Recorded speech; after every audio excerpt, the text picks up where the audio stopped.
Relato 1. Kilómetro 42. El que nos midió con los ojos. A veces pienso que todo empezó mucho antes del kilómetro 42, cuando mi padre decidió que un motor nuevo podía curar un cansancio viejo. Pasó meses leyendo foros de Fur ex Fur, ahorrando, mirando videos en los que camionetas tragaban piedras como si fueran pan duro. El día que la agencia nos entregó el todoterreno, lo vi sonreír como cuando yo tenía 5 años, y él me llevaba en hombros para ver la cabalgata del pueblo. «Hoy lo estrenamos», dijo. Yo asentí sin saber que hay estrenos que se pagan caro. No salimos solos. Mi padre invitó a un amigo que conocía bien las brechas del desierto, le diré Chalo, y a su pareja. Antes de arrancar, Chalo sacó de una mochila 2 radios amarillos, los probó con un par de chasquidos y nos pasó uno. Canal 7, volumen medio, si digo que no frenes, no frenes. Mi padre rió, pensando que era broma. El desierto no bromea. La brecha elegida era una lengua de tierra que partía del último caserío y se internaba entre lomas de piedra rojiza. A los costados, matas de gobernadora manchaban el paisaje con su verde grisáceo. De vez en cuando, un cardón levantaba la mano como para pedir silencio. La mañana era limpia, el aire olía a polvo nuevo y el motor, al ralentí, parecía contener la respiración antes de cantar. Los primeros kilómetros fueron un catálogo de aprendizajes, cómo tomar una subida sin matar el impulso, cómo dejar que la baja te lleve sin pelearte con el freno, cómo escuchar con el cuerpo lo que el terreno dice con golpes. Chalo hablaba por la radio con frases cortas: izquierda suave, piedra suelta, no te cases con la línea. Y mi padre respondía con ese copiado que hace sentir a cualquiera parte de una expedición importante. Yo, pegado a la ventana, veía pasar el mundo en cámara lenta, lagartijas cruzando como flechas, un caracol roto, una lata vieja mitad enterrada. Fue en una de esas miradas distraídas cuando lo vi por primera vez, algo negro, grande, moviéndose entre los montículos, a distancia suficiente como para dudar si estaba ahí. No era un perro cualquiera, no era coyote. El lomo parecía demasiado alto, la sombra demasiado compacta. Avancé la frente contra el vidrio y dije: «Papá, hay un animal». Él apenas desvió los ojos. La brecha exigía la atención de un cirujano. «Debe ser un burro cimarrón», murmuró. «Chalo», por la radio. «Mantén velocidad. No te detengas por nada menor». El sol subía y el desierto empezaba a desprender ese olor a hierro tibio que sale de las piedras. Llegamos a un descansadero natural y bajamos a estirar las piernas. Chalo señaló al norte, hacia unas formaciones que, según dijo, los locales llamaban los dientes. Contó que en temporada de lluvia el agua encuentra un hilo por donde escapar y que cuando no hay lluvia, el silencio se oye. Reímos, bebimos agua caliente de garrafa y yo volví a mirar alrededor. No había nada, o mejor dicho, había todo: horizonte, viento, el zumbido de un insecto invisible y ese apetito raro que da la altura. Subimos de nuevo. No recuerdo el hito exacto en que el día comenzó a inclinarse hacia la tarde. Recuerdo, sí, la sensación de que el mundo se iba quedando sin colores y que los faros, cuando los prendimos, no iluminaban tanto como se paraban. Esto es lo que ves, lo demás no te pertenece. En el canal 7, la voz de Chalo se volvió más seca. Quedan 2 subidas cortas, después bajada larga y salimos a la recta. Si algo se atraviesa, pasas. Si no se aparta, lo pasas. Copiado. «Copiado», dijo mi padre. Yo pensé que Chalo estaba siendo dramático. A veces la gente que sabe suena así. Entonces apareció el letrero oxidado, una placa vieja, inclinada, con pintura blanca descascarada donde apenas se leía KM42. Mi padre señaló con el mentón, como si yo necesitara que me marcaran esa cifra. No sé por qué la guardé. Quizá porque hay números que vienen con un alambre de pesca y uno no se da cuenta hasta que tiran. Subimos la loma, la camioneta se meció como un barco y al coronar la cumbre, lo vimos. En medio del camino, acostado de costado, un animal enorme miraba hacia un montón de rocas, como si escuchara algo allí dentro. Tenía el lomo negro, el pelo lacio pegado al cuerpo, y desde atrás, desde la espalda ancha y la grupa, podría haber sido un perro gigantesco, uno de esos que ves solo en fotos viejas. Estaba tan quieto que pensé que dormía. «Chalo, ¿lo ves?», preguntó mi padre por la radio. La respuesta no vino con calma. «No es un perro. No frenes. Si no se aparta, pásalo». Algo en el tono me partió el pecho en dos. Mi padre apretó los dientes, miró por el retrovisor, me echó una mirada rápida y el pie cayó sobre el acelerador. Los faros bañaron de luz la figura. No sé qué esperaba ver, sé lo que vi. La cabeza girando no como giran las cabezas, sino como si alguien empujase una máscara demasiado apretada. Un hocico que no era hocico, sino una especie de boca alargada, con piel tirante sobre huesos mal hechos. Ojos que no reflejaron la luz, sino que parecieron encenderse por cuenta propia, anaranjados, como brasas sopladas. Y algo más, lo peor. Cuando abrió la boca para mostrarnos los dientes, el sonido que salió fue doble. Dos voces naciendo del mismo hueco, una humana, raspada, como de garganta rota intentando decir no. Otra de animal, grave, con una rabia antigua.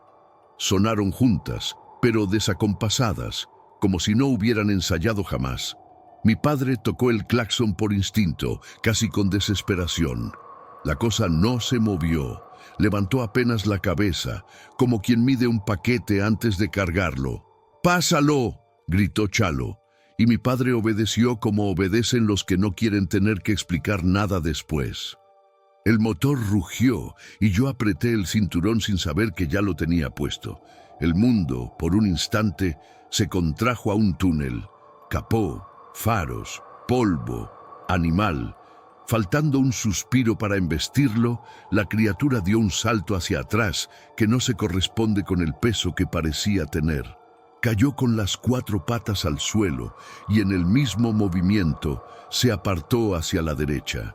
El grito doble nos persiguió como una cuerda estirada. «Sigue, sigue, no mires», dijo Chalo. Mi padre siguió. Yo miré. La vi correr paralela a la camioneta, un poco más abajo de la brecha, usando las piedras como escalones. En la penumbra, sus patas parecían demasiado largas, como si le hubieran añadido piezas. De pronto, escuché un golpe brutal contra nuestra puerta. El vidrio explotó hacia adentro en una lluvia de astillas. El aire me lamió la cara con ese gusto a sangre de cuando uno se muerde por dentro. Grité con todo lo que tenía. No supe que era mi voz hasta que el eco rebotó en mí mismo. Mi padre lanzó la mano izquierda hacia mí sin quitar la derecha del volante y apretó aún más el cinturón. «Agáchate», me ordenó. Obedecí. La brecha se volvió estrecha, con paredes de roca a ambos lados. La cosa intentaba golpearnos otra vez, pero cada vez que asomaba, mi padre giraba el volante lo justo para que el golpe diera contra el aire.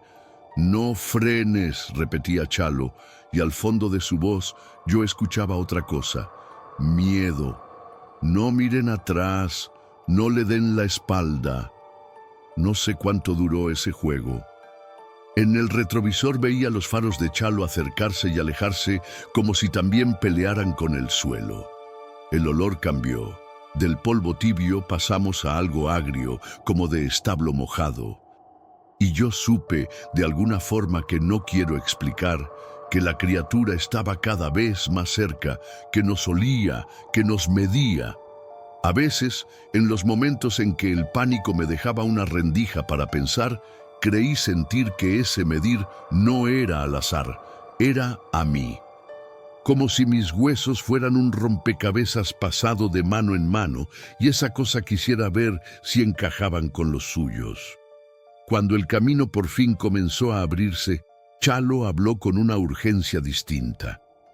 Escúchame, hermano. A la cuenta de 3 vas a soltar el gas un segundo y te vas a pegar lo más a la derecha que puedas.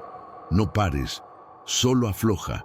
Yo voy a pasar por la izquierda, la voy a agarrar en medio. Si falla, nos vamos al carajo. ¿Me copias?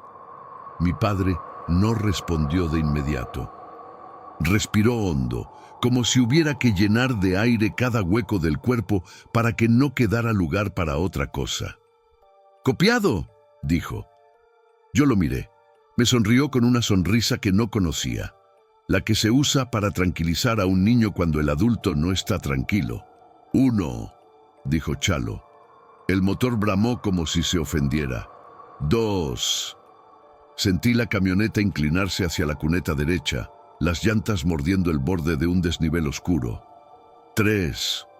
Mi padre aflojó el pedal apenas un suspiro.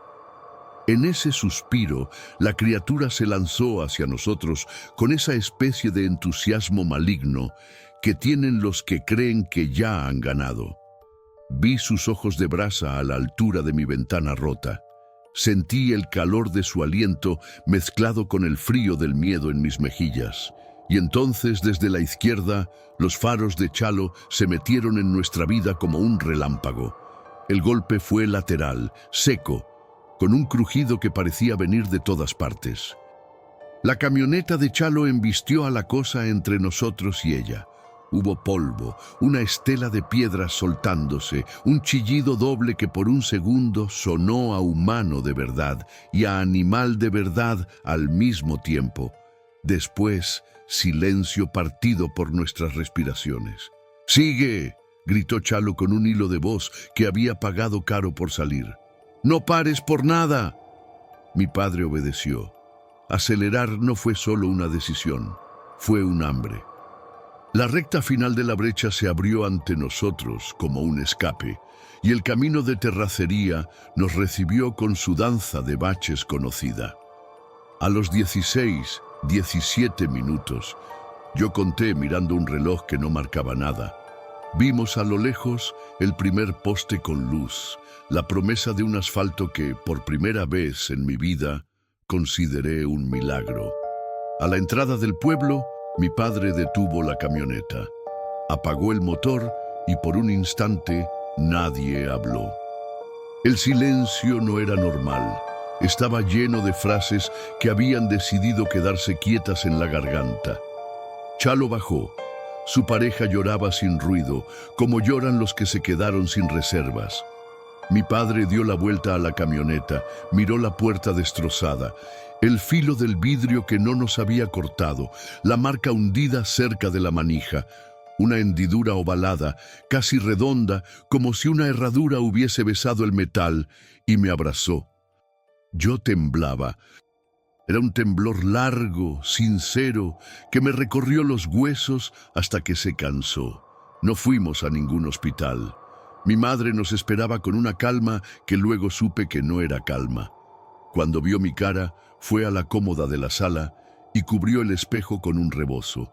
Preparó agua con sal, me la dio en 3 tragos. «Para el susto», dijo. No preguntó. Mi padre tampoco explicó. Dormimos esa noche con las luces del pasillo encendidas y el silencio apoyado contra la puerta como un guardián cansado. Al día siguiente Chalo llegó temprano. Traía los ojos rojos y una botella de agua clara en la mano.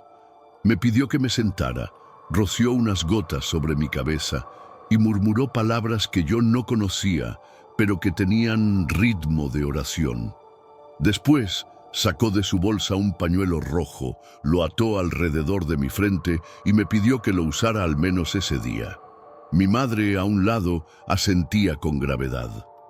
Antes de irse, me dio un pequeño amuleto de madera, tosco, del tamaño de mi palma, un muñeco sin rasgos, con una única incisión en el pecho, como si alguien hubiera querido abrirle una puerta diminuta. «Guárdalo donde duermes», me dijo. «No lo saques hasta que seas mayor de edad. Si sueñas, no lo despiertes».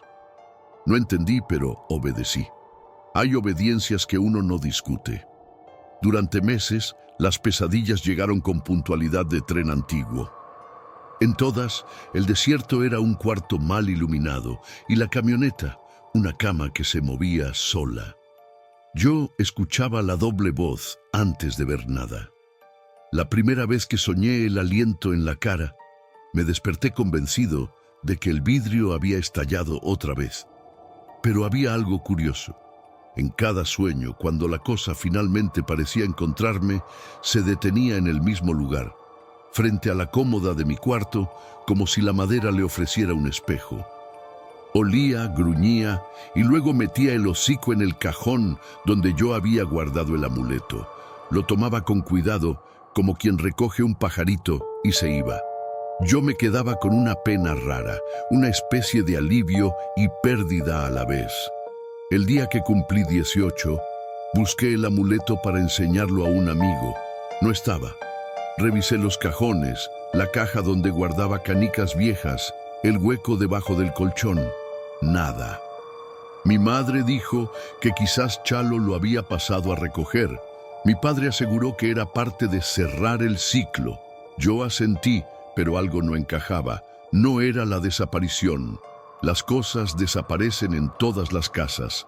Era la precisión, el objeto al que la criatura parecía ir en mis sueños. Había dejado de existir justo cuando yo dejaba de ser niño. Nunca supe si me tranquilizó o me inquietó más. Volví a hablar del tema con mi padre hace poco. Estábamos en el porche de noche, con el aire quieto pegándose a la piel. Le pregunté por Chalo, por el golpe, por la orden que nos salvó. Me escuchó con la paciencia nueva que les sale a los hombres cuando los años les enseñan a no correr. Hay cosas que no conviene mirar de frente, dijo. Le pedí que fuera más claro. Nos midió con los ojos, agregó, como quien suelta la hebra de un suéter y lo deja ir. No a mí, a ti. Sentí un frío que no correspondía a la noche. ¿Por qué a mí? Alzó los hombros. Tal vez porque algunos nacen con un brillo que molesta a ciertas sombras, o porque alguien lo llamó y se equivocó de nombre, no sé. Guardó silencio. Y luego, muy bajo, como para que la oscuridad no aprendiera la frase, añadió: Chalo cree que era un nahual que ya no se sabía hombre y que buscaba algo para recordar el camino de vuelta. No dije nada. Recordé el amuleto, el pañuelo rojo, el agua sobre mi cabeza. Recordé el grito doble y el golpe contra la puerta, la hendidura ovalada en el metal.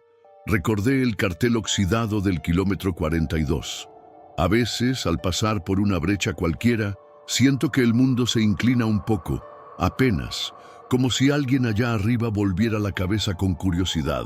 Cuento esto porque los recuerdos, cuando no se cuentan, se convierten en sombras que caminan por dentro y se adueñan de los pasillos. No busco que nadie me crea. Hay cosas que solo suceden de verdad en quienes las viven, y eso basta. Si alguna vez, en una recta de tierra iluminada por faros, algo se acuesta en tu camino y te mira como si estuviera calculando tu tamaño, recuerda la voz en el canal 7. No frenes. Si no se aparta, pásalo. Y cuando todo termine, no te quedes a medir lo que te midió. Llega a casa, cubre los espejos, bebe el agua en 3 tragos. Y guarda cerca cualquier amuleto que te hayan dado con la seriedad sencilla de los que te quieren. Con el tiempo, quizá descubras, como yo, que hay cosas que se llevan de ti para que no te lleven a ti. Y que, en el desierto, el silencio no es ausencia, es una forma de respeto. Relato 2. Los ojos de brasa en el cañaveral. Dicen que los cañaverales guardan la respiración de noche, que los surcos se vuelven pasillos de un laberinto que no fue hecho para gente.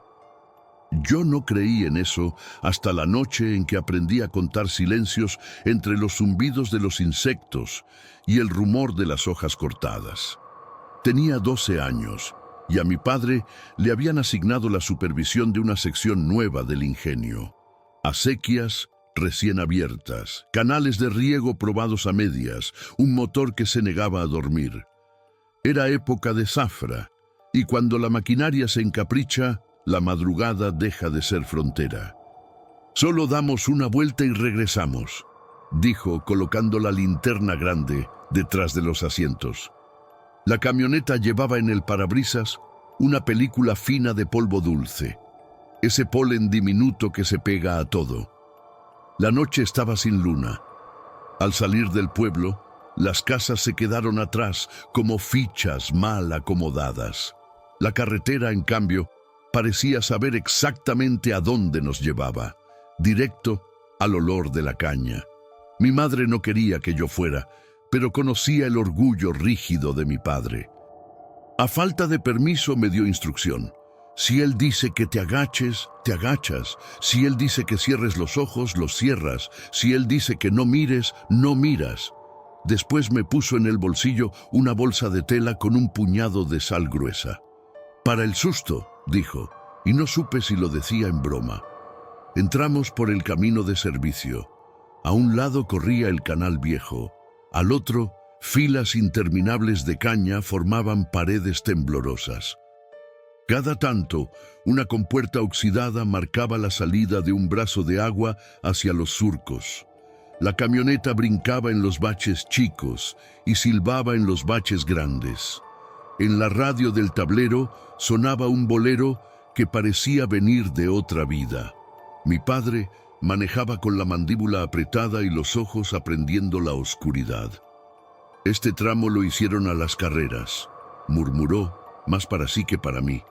«Si dejamos pasar la noche, mañana se nos inunda medio lote».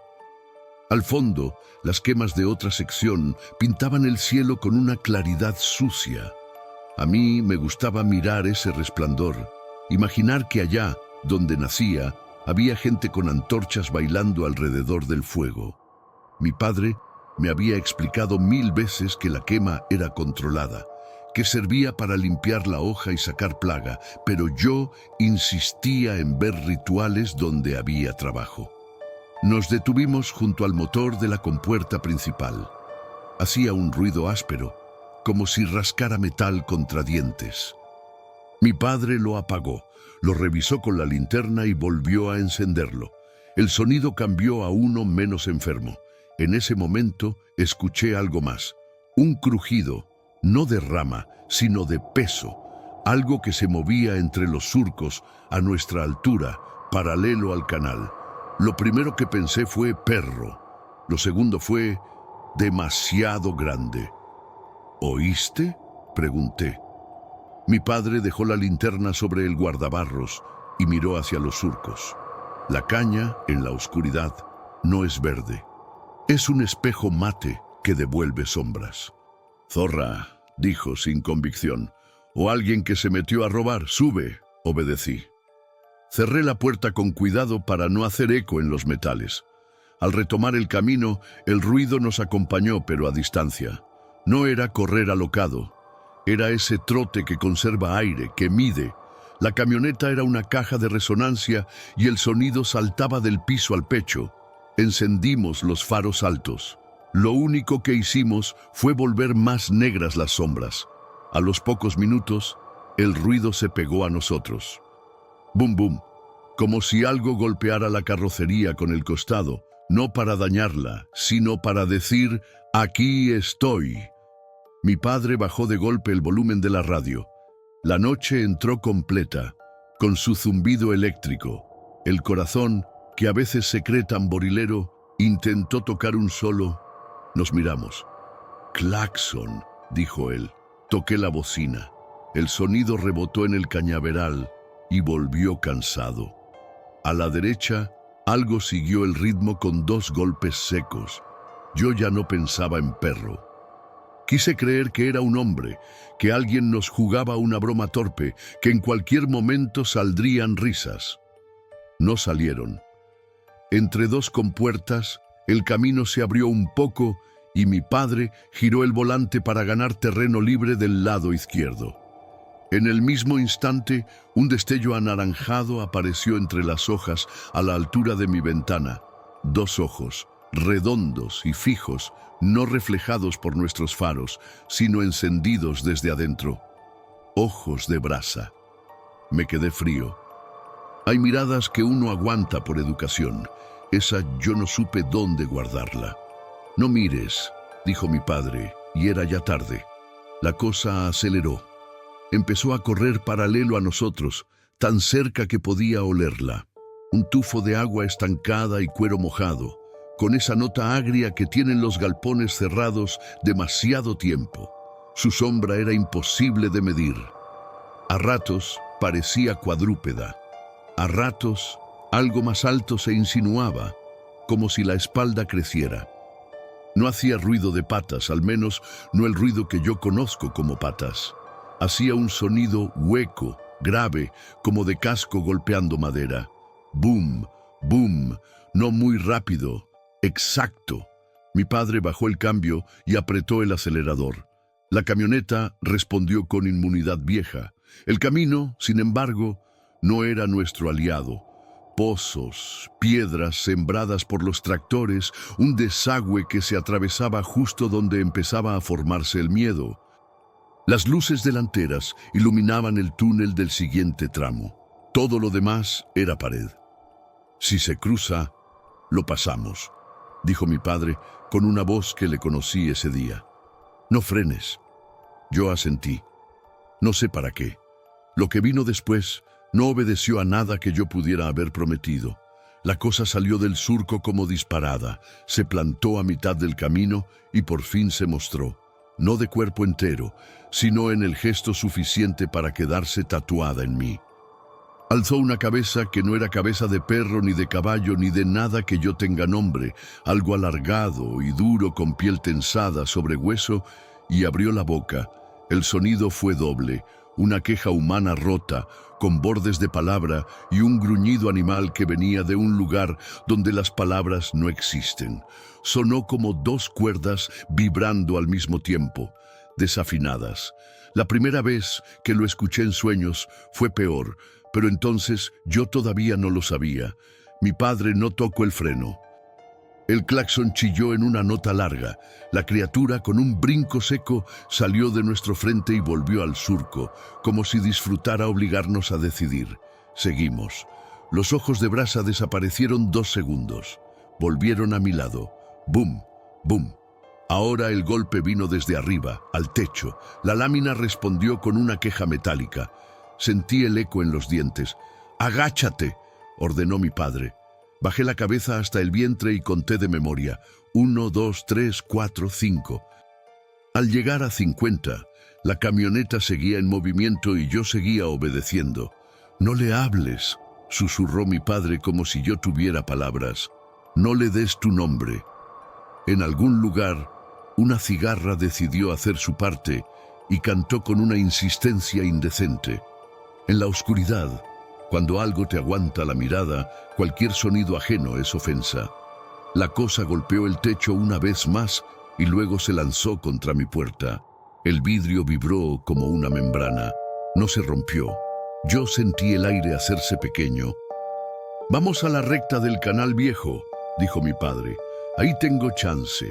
Con chance quería decir campo suficiente para una maniobra que todavía no sabía cuál era. El camino hacia esa recta era un capricho de curvas y montículos. La criatura no perdió ritmo. Corría paralelo, sin desperdiciar energía, como si nos hubiera estudiado y supiera dónde flaqueábamos. Cada tanto asomaba algo que podía ser hocico, y los ojos encendidos marcaban una distancia de seguridad. La suya, no la nuestra. Cuando volvió a ponerse frente a nosotros, percibí un detalle que no logré digerir.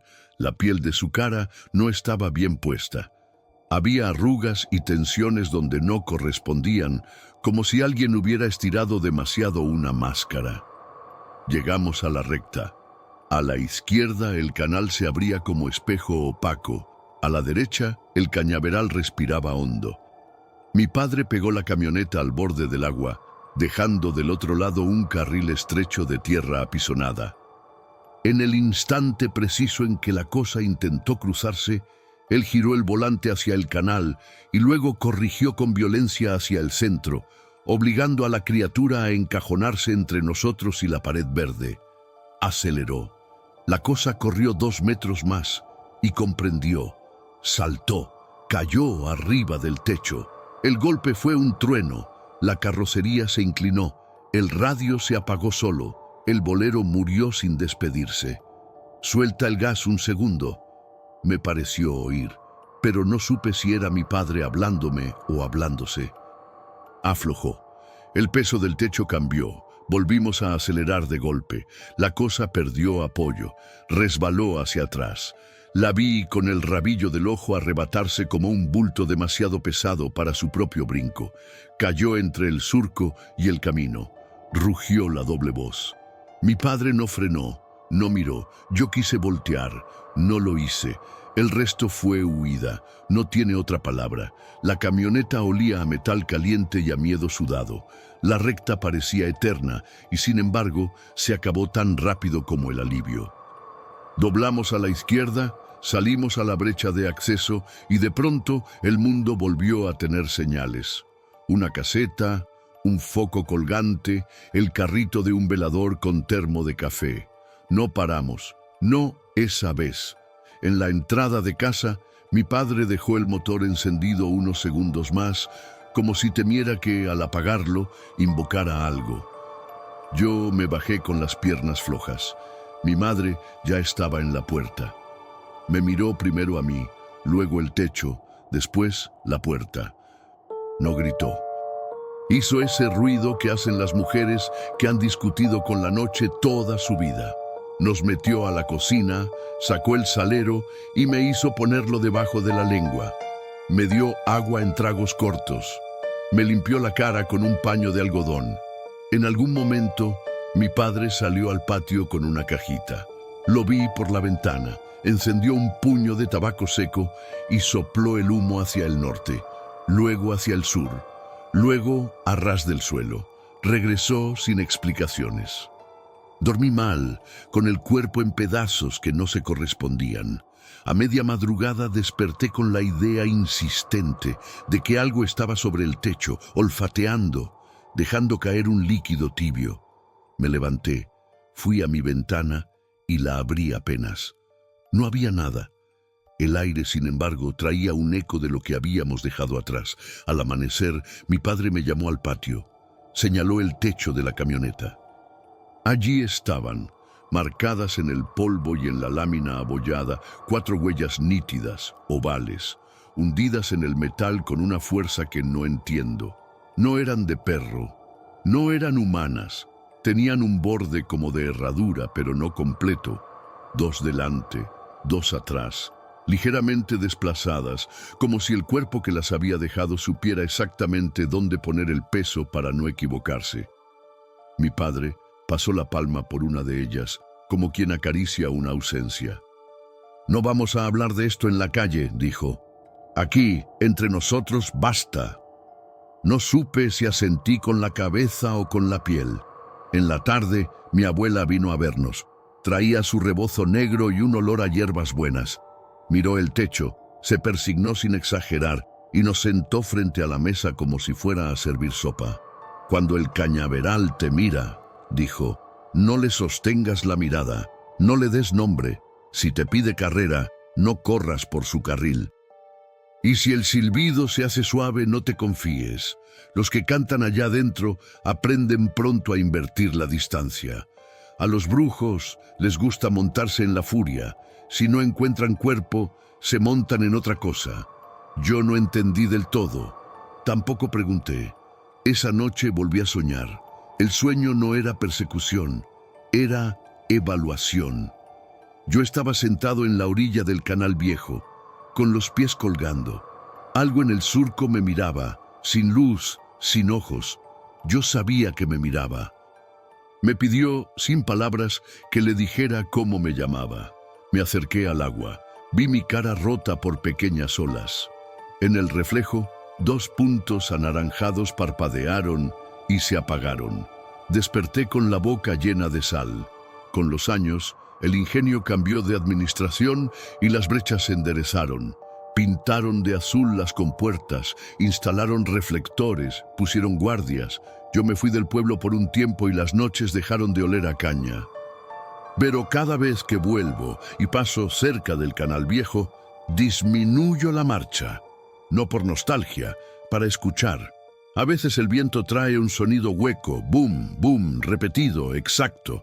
A veces, en la lámina de una camioneta, encuentro marcas que no le caben a ningún animal que uno quiera nombrar. Y a veces, de reojo, en el pasillo estrecho entre dos surcos, me parece ver dos puntos encendidos que no son luciérnagas. No sé qué era aquello. He oído todas las versiones: perro grande, caballo desbocado, jaguar de leyenda, espíritu del ingenio, brujos que se olvidaron de volver a su piel. Elegir una explicación es cómodo. Guardar silencio, en cambio, es más útil. Aprendí a respetar lo que en la noche no quiere ser interrumpido. Aprendí a no tocar el claxon cuando una sombra mide la distancia con la calma de un contador. Y aprendí, sobre todo, lo que mi madre quiso enseñarme con 3 instrucciones simples. Si te dicen no mires, no miras. Si te dicen agáchate, te agachas. Si te dicen no frenes, confías en que vivir también es, a veces, pasar por encima del miedo. Cuando llegues a casa, mete la sal debajo de la lengua y deja el espejo cubierto hasta que amanezca. Si en el techo, al otro día, encuentras huellas de casco, no las laves de inmediato. Agradece. Hay marcas que son aviso y hay avisos que todavía nos dan tiempo. Y si algún día el cañaveral te devuelve 2 ojos de brasa, no pienses que te están mirando. Te están midiendo. Que no te encuentre con la mirada vacía. Relato 3. La lumbre que pastorea. Dicen que en las salinas viejas la noche prende fuegos que no son de nadie. Les llaman lumbres, luces malas, luciérnagas del diablo, y cada familia tiene su regla para tratarlas: no silbar, no decir el nombre del que va manejando, no mencionar dinero, no prometer nada. La lumbre no guía, decía mi abuela, pastorea.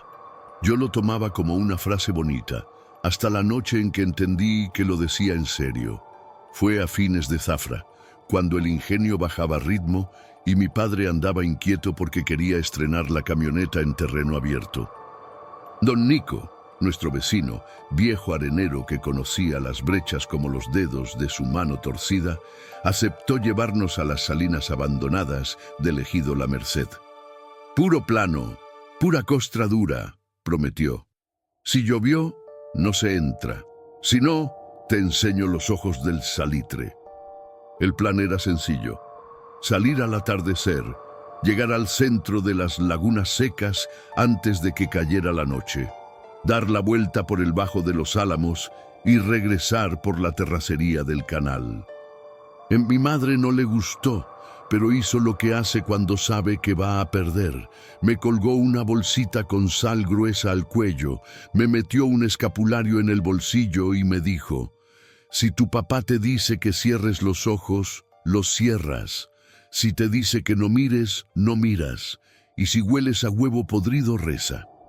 Salimos en 2 camionetas. Delante iba don Nico con su hijo mayor, atrás nosotros. Llevábamos 2 radios en Canal 7. El sol, bajo, hacía brillar los charcos que quedaban en las orillas de los canales de riego. Bandadas de garzas rotaban sobre los tablones con esa paciencia que da el hambre.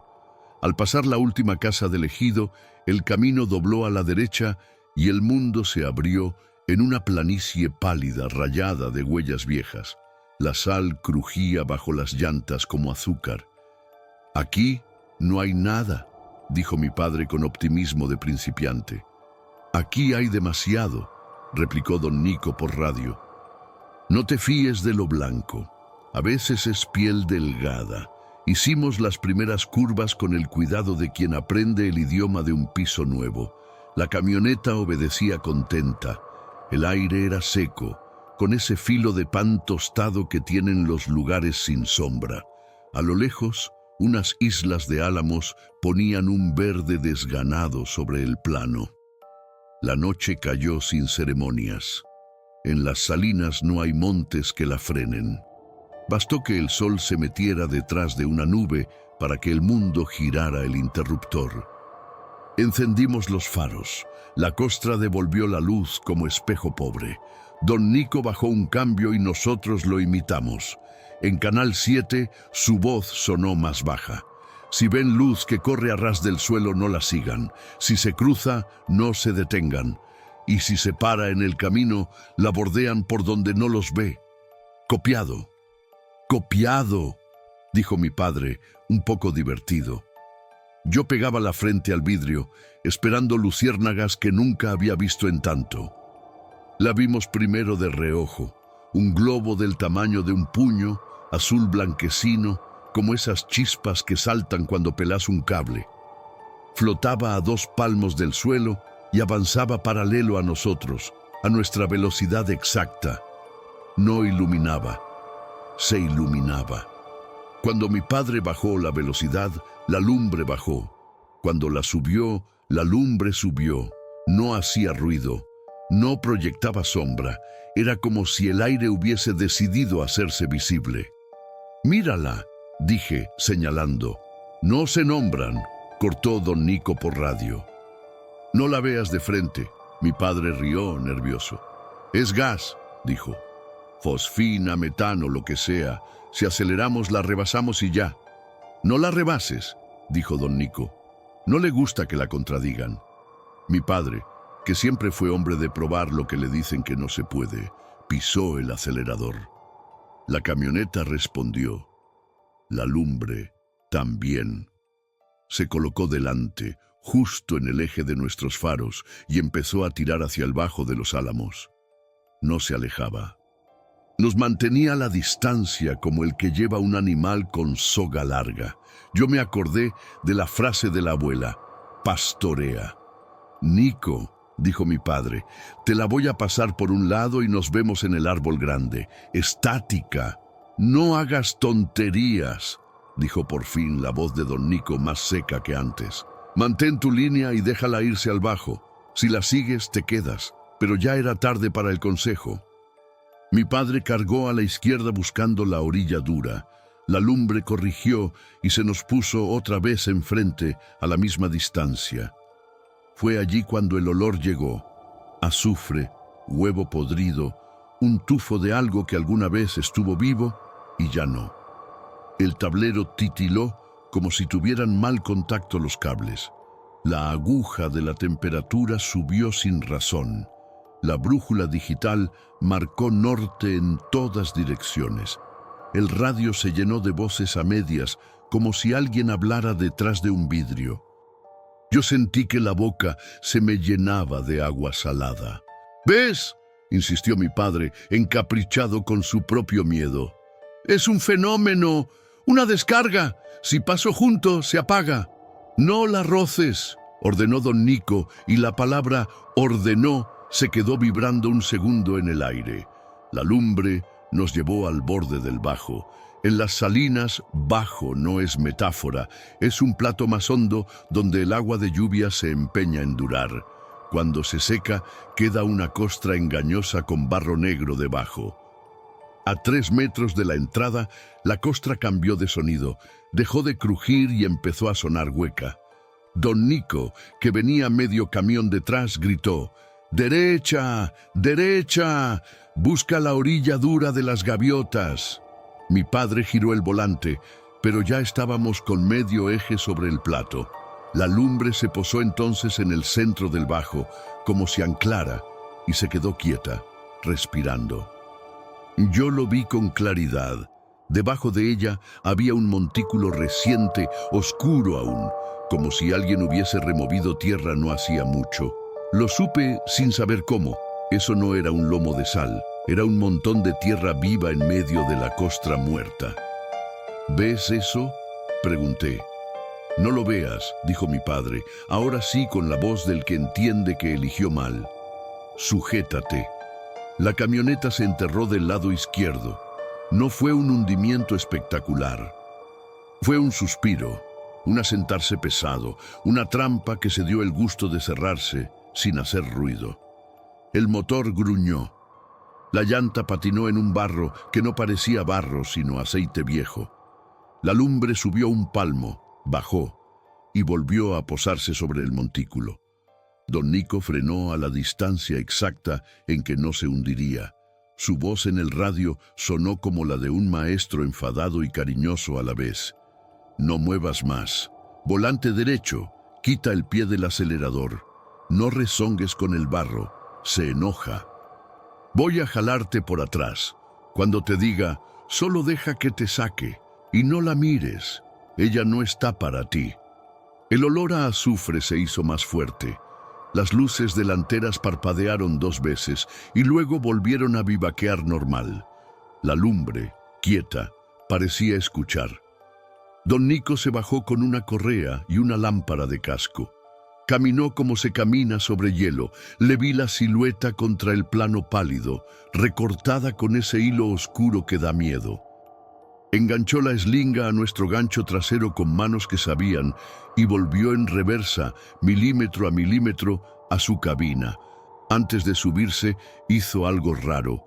Se llevó 2 dedos a la boca, hizo un silbido breve, como de llamar gallinas, y escupió hacia su pie izquierdo.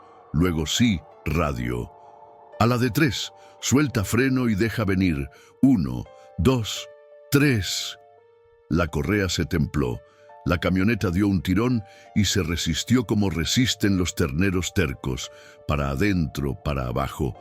El barro no jalaba, guardaba. Don Nico no empujó más. Aflojó, respiró y habló otra vez. Otra. No la mires. Yo no la miraba, pero la sentía. Es difícil explicar la sensación de ser observado por algo que no tiene ojos. Era una atención, una espera. La lumbre no nos quería, tampoco nos odiaba. Solo nos estaba acomodando donde nos necesitaba, lejos del montículo. ¿Qué hay ahí?, alcancé a susurrar.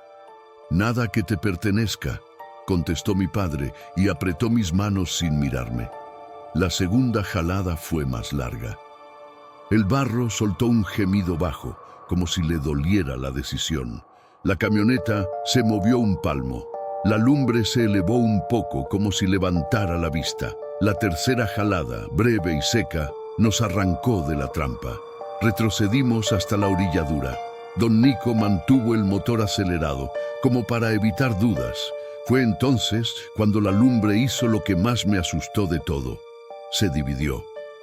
De su cuerpo azul blanquecino se desprendió una chispa más pequeña, que fue a colocarse a su lado, tímida, como un pajarito que aprende a posarse. La grande bajó sobre el montículo. La pequeña hizo lo mismo, un poco atrás, como imitando. Después, las 2 se apagaron como si nunca hubieran estado. Nadie habló. Don Nico nos hizo señal con la mano para rodear el bajo por el lado de los álamos, donde la costra es más gruesa. Obedecimos. La camioneta resopló con el orgullo herido. El resto del camino lo hicimos con los faros en modo humildad, iluminando lo necesario, preguntando poco. Cuando regresamos a la terracería del canal, el mundo volvió a tener barandales, un puente, un perro que ladró sin apuro, una moto con 2. Al llegar a casa, mi madre ya había cubierto el espejo grande con un rebozo y me esperaba con la cara de quien termina de coser una herida que nadie vio. ¿Qué haces cubriendo el espejo?, intentó bromear mi padre. Para que no se te regrese lo que no te llevaste, contestó mi madre, sin humor. Si la lumbre te siguió la mirada, que no encuentre dónde meterse. Esa noche no hubo sueño. Hubo vigilia. Me acosté oyendo la respiración de la casa y por debajo el rumor de las salinas, un crujido seco que se repite como si el plano blanco estuviera masticando despacio. De madrugada, juraría que vi a través de la ventana un brillo mínimo sobre el patio como un mosquito prendido. No me levanté. La sal de la bolsita me raspaba el pecho y me tranquilizaba. A la mañana siguiente, don Nico vino con pan dulce y un café terrible. Quiso llevarnos de vuelta, de día, a la orilla del bajo. Mi madre dijo que no, mi padre dijo que sí, pero que regresaríamos antes del mediodía. Fui con ellos porque el miedo se cura mirando las cosas con sol. La salina parecía otro planeta. Donde la lumbre se había posado, el montículo estaba claro. Tierra reciente, suelta, con marcas de pala. A un lado, 3 piedras puestas con intención. Entre la tierra un pedazo de listón rojo asomaba como lengua. Nadie tocó nada. Cerca, como a 5 metros, se veían huellas pequeñas, de zapatito. Yo las seguí con la vista y se perdían hacia el borde duro. ¿Tesoro?, dijo mi padre sin querer creer lo que creía. Don Nico negó con la cabeza. Entierro, dijo, como si dijera mediodía. Y nuevo. Mi estómago se encogió. Mi padre me puso una mano en el hombro. ¿Llamamos?, preguntó incómodo, queriendo ser ciudadano un lunes. ¿A quién?, replicó Nico. ¿A la patrulla para que venga a patearlo todo? ¿A quién era para que le nieguen su lugar? Si lo hicieron deprisa fue por miedo. Y si prendió la lumbre es que se cuida solo. De regreso pasamos por casa de mi abuela Tiche. Nos sentó, sirvió café verdadero y nos escuchó sin interrumpir, tejiendo con los dedos un aire que parecía hilo. Cuando mi padre terminó, ella sopló sobre la taza, miró el humo y habló como quien reza. No era tesoro, era un entierro cuidándose solo. A veces los que entierran sin permiso le pagan a alguien para que apague lo que se prende. A veces ni pagando. La tierra no siempre acepta lo que le empujan. La lumbre no es para llevarte, es para pastorearte. Te aparta del lugar. Si la sigues al bajo, te deja ahí para que no la interrumpas. Si le quieres pasar por encima, se crece. Si la miras como no se mira, te mira de vuelta. Y el que te mira, te aprende. Por eso uno no dice el nombre, no silba, no promete nada, para no darle hilo. ¿Y la chiquita?, pregunté. Eso te lo explicará el tiempo, dijo. ¿O no? No entendí entonces. Después, quizá. Hay cosas que el cuerpo sabe antes que la cabeza, que aquella chispa chica no era otra cosa que el reflejo de alguien pequeño que iba con quien enterraron, o el comienzo de otra lumbre nacida del mismo duelo, o la ilusión que el mundo hace para no volverse insoportable. Lo único que sé es que desde esa noche, cuando cierro los ojos y huelo a huevo podrido, sé reconocer la dirección y doy la vuelta. A la semana siguiente unos anuncios aparecieron pegados en el poste del canal. Se buscaba a una muchacha, se ofrecía recompensa, se pedía orar. Mi madre arrancó uno en cuanto lo vio y lo guardó dentro del misal. Mi padre no dijo nada. Don Nico en el mercado cambió de acera. Nadie fue a la salina a hurgar. Nadie habló más alto que un susurro. En los pueblos, el silencio también es un oficio. Con el tiempo, la camioneta volvió a cruzar la planicie blanca muchas veces. Cuando, a lo lejos, un brillo azul se prendía, mi padre bajaba cambio y se pegaba a la orilla dura. Si la lumbre corría, no la seguía. Si se paraba, le daba vuelta por donde no nos viera. Si se posaba, aceleraba como para dejarle claro que no la contradice, solo se aparta. A veces la radio volvía a fallar y el tablero jugaba a apagar y encender. A veces nada. Aprendimos a no tentar el piso cuando cantaba hueco, a no probar con el pie la costra tentadora, a no confundir milagro con fenómeno ni fenómeno con aviso. A mí me quedó una manía. Cuando paso cerca del Bajo de los Álamos, bajo la ventanilla, y dejo caer 3 granos de sal. Es mi manera infantil de pagar peaje a la lumbre que me dejó ir.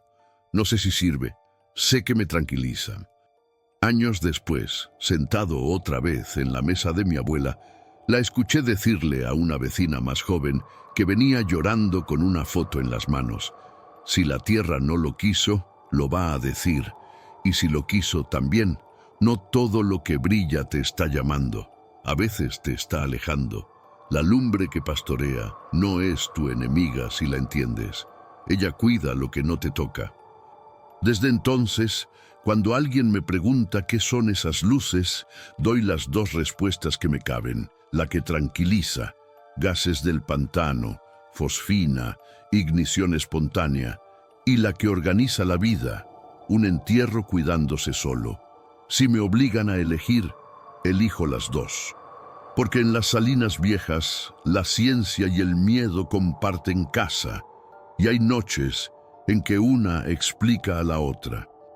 Si alguna vez te encuentras con una lumbre flotando a ras del suelo, recuerda tres cosas que a mí me salvaron. No le des tu nombre, no le midas el pulso con fanfarronería, no la contradigas con el volante. Si corre, baja cambio y busca la orilla dura. Si se detiene sobre un montículo, entiende que estás en casa ajena.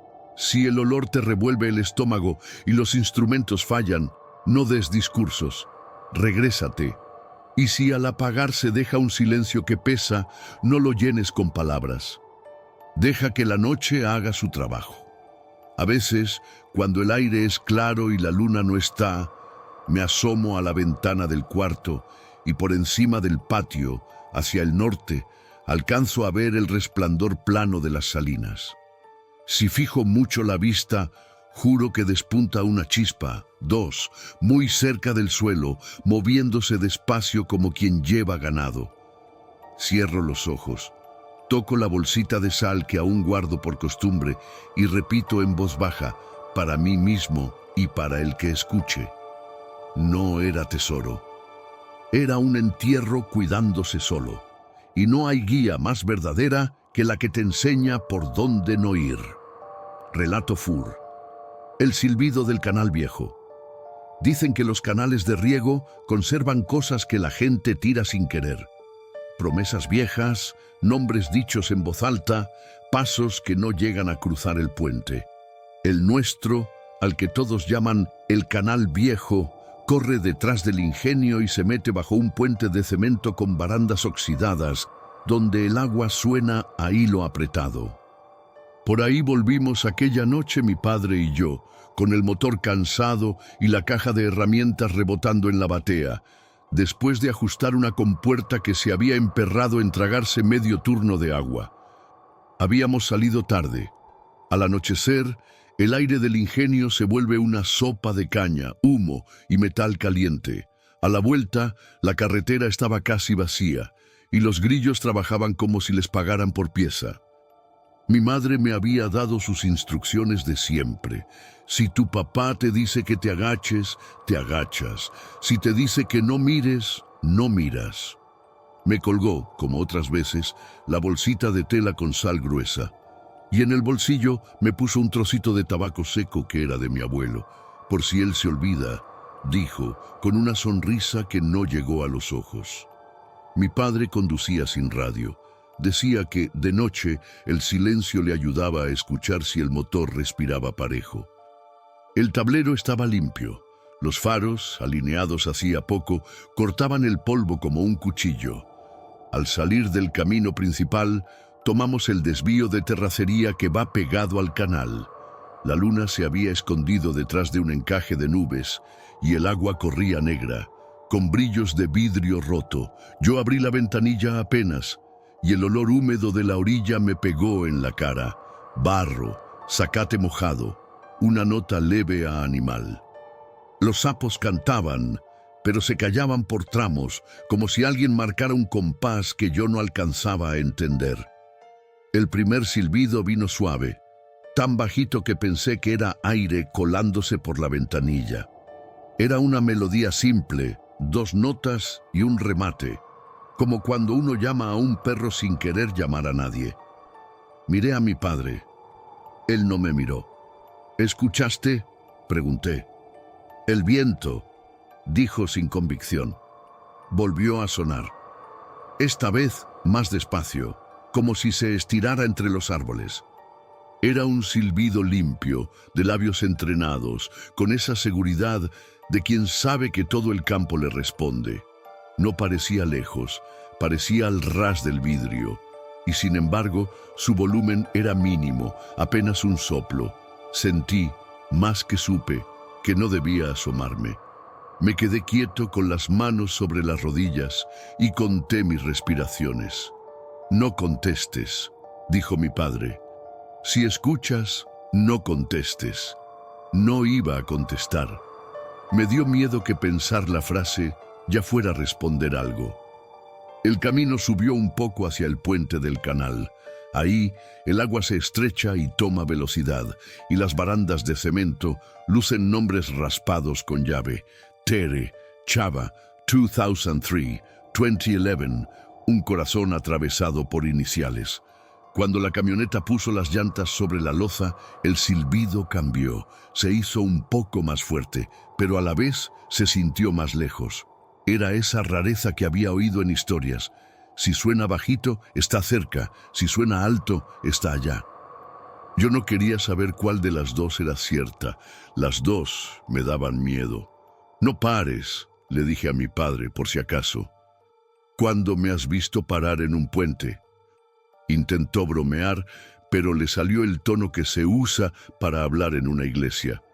Al llegar a la mitad, lo vimos.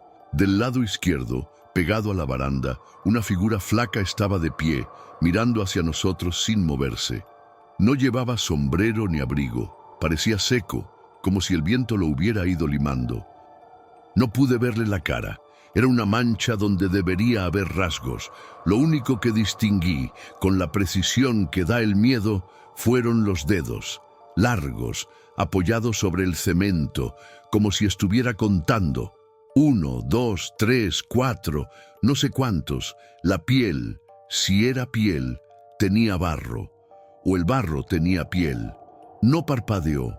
Sostuvo la mirada como sostienen los muertos en las fotos viejas. El silbido atravesó la cabina y me rozó la nuca, suave, íntimo, como si alguien me conociera desde antes. Mi padre no tocó el freno. Eso me dio un consuelo breve. Lo siguiente me lo arrancó. El motor se ahogó, como ahogan a las gallinas, de golpe. Una tos, 2 sacudidas, la luz del tablero dando un destello feo y, de pronto, la inercia como único aliado. La camioneta quiso morirse en la mitad del puente. Yo sentí el aire hacerse pequeño. «No», dijo mi padre apretando los dientes. Giró la llave. Nada. Otra vez. Nada. El silbido, ahora más fuerte, sonó desde abajo, desde el agua. Abajo sonaba lejos. Pero yo lo sentí al lado, como si alguien silbara dentro de mi oreja. «No lo mires a los ojos», dijo mi padre. «Si no tiene, inventará». Yo no quería mirar nada. La figura seguía en su sitio. Ahora sí vi el contorno de una cara alargada, como si la piel estuviera mal colocada sobre un molde. Donde esperaba los pómulos había huecos, y donde pensarías los huecos había montículos. El cuello parecía no sostener. Tal vez no era cuello.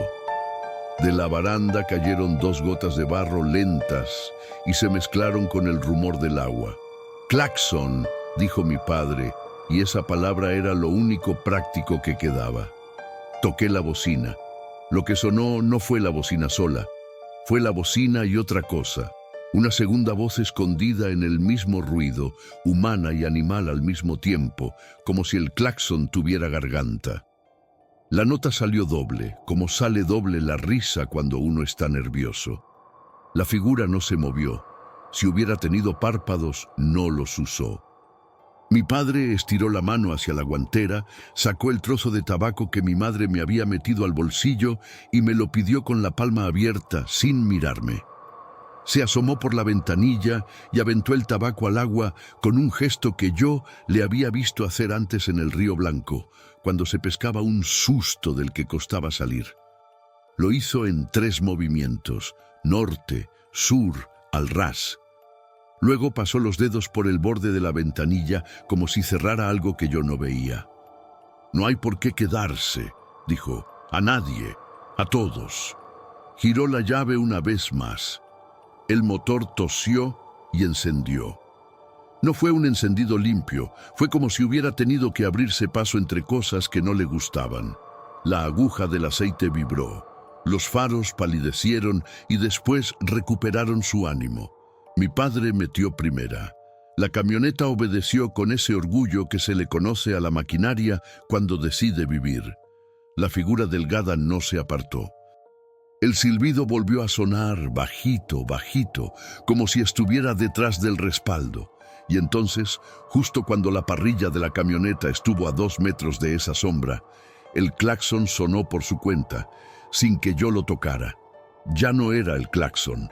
Eran 2 voces otra vez. Una dijo algo que no entendí, rota, húmeda. La otra, de animal, arrastró un gruñido que no se parecía a nada del campo. La figura inclinó la cabeza 1 milímetro. Nada más. Pasamos. No sé cómo lo medí, pero supe que el espacio entre la baranda y la puerta era menor que un suspiro. Miré a mi padre. Tenía los ojos en el camino y los nudillos blancos en el volante. Apreté la bolsita de sal bajo la camisa y me supo a metal. Al otro lado del puente, el silbido se alejó. Sonó fuerte, como si llamara desde más allá de los mezquites. Pero yo sentí que iba con nosotros, colgado del chasis, metiéndose en los huecos del metal. No miré por el espejo. Hice fuerza para no mirar. Mi padre bajó el cambio y no habló. El canal siguió a nuestra derecha unos kilómetros. El agua volvió a sonar a hilo apretado. En un cruce, tomamos hacia el pueblo. Las luces primeras de las casas parecieron una promesa que no nos debía nada. Cuando llegamos, mi madre tenía la puerta abierta y un rebozo sobre el brazo. No hizo preguntas. Me apartó el fleco de la frente y me puso, sin aviso, 3 granos de sal debajo de la lengua. Me ardieron 1 milésima. Y después me supieron a pan. A mi padre le ofreció agua y él la bebió en 3 tragos. Nadie dijo silbido. Ella cubrió el espejo grande de la sala y apagó la lámpara que da directamente a la ventana. La casa hizo su ruido de siempre. La madera, una gota, un perro del vecino. Y yo sentí un peso salir por las rendijas. Dormí mal. No por pesadillas, sino por la sensación de que a veces uno duerme dentro de un puente. Me desperté muchas veces con una pregunta que no se dejaba decir. A las 5, antes de que clareara, un sonido de pájaros asentó el día como se asienta una sábana. Me dormí un rato. Al amanecer, al salir al patio, mi padre se quedó quieto mirando la camioneta. Lo oí llamar en voz baja. Me acerqué. El espejo retrovisor del lado del conductor no estaba limpio. No era polvo ni agua seca. Era barro, una capa delgada extendida con la palma. Sobre ese barro, 4 marcas de dedos habían quedado claras. No eran las de mi padre, dedos manchados de aceite, ni las mías, más chicos con un corte en el índice. Estas eran larguísimas y delgadas, como varillas. La distancia entre una y otra no correspondía a ninguna mano que yo haya visto. En el borde, una 5ª marca apenas se adivinaba, como si la mano que manchó el vidrio no hubiera sabido dónde terminaba el espejo. «No lo toques», dijo mi padre. «Ni tú, no lo tocamos». Él se fue por un trapo y volvió con otro gesto que también le conocía. Prendió un poco de tabaco en una tapa vieja. Dejó que el humo hiciera lo suyo, y cuando el aire supo a viejo, mojó el trapo en agua con sal y limpió el espejo en 3 movimientos, de afuera hacia adentro, como si estuviera arreando algo y no frotando vidrio. La última pasada la hizo con la mano abierta, sin trapo. Yo no respiré. El barrito cayó al suelo en una lágrima que la tierra se bebió sin preguntar. «Hoy no pases por el canal», dijo mi madre desde la puerta. No sé si lo había visto o si sabía por anticipado. Mi padre hizo lo que hace con mandatos que no entiende. Obedeció con cara de decisión. Tomamos otra ruta al ingenio, más larga, con más topes. En el trabajo nadie dijo nada raro. En el pueblo la gente vendió pan, arregló bicicletas, peleó por cosas de siempre. Y sin embargo, en el mercado, escuché al velador del puente contar que de madrugada un claxon había sonado 3 veces, sin auto que lo acompañara. Otro juró haber visto a un flaco parado en la baranda, como poste nuevo. Yo pasé entre los puestos sin comprar nada, con las manos en los bolsillos, tocando la sal para no tocar el miedo. Por la tarde fuimos a ver a la abuela. Nos sentó, sirvió café con piloncillo y escuchó todo sin mover un músculo. Solo al final habló, con esas palabras que parecen venir de mucho antes de la persona que las dice. El silbido que invierte la distancia no viene a llevarse a nadie, viene a ver quién se lleva solo. Si contestas, te conviertes en orilla. Te paras para siempre donde él te ganó la mirada. Por eso no se responde, y por eso el tabaco.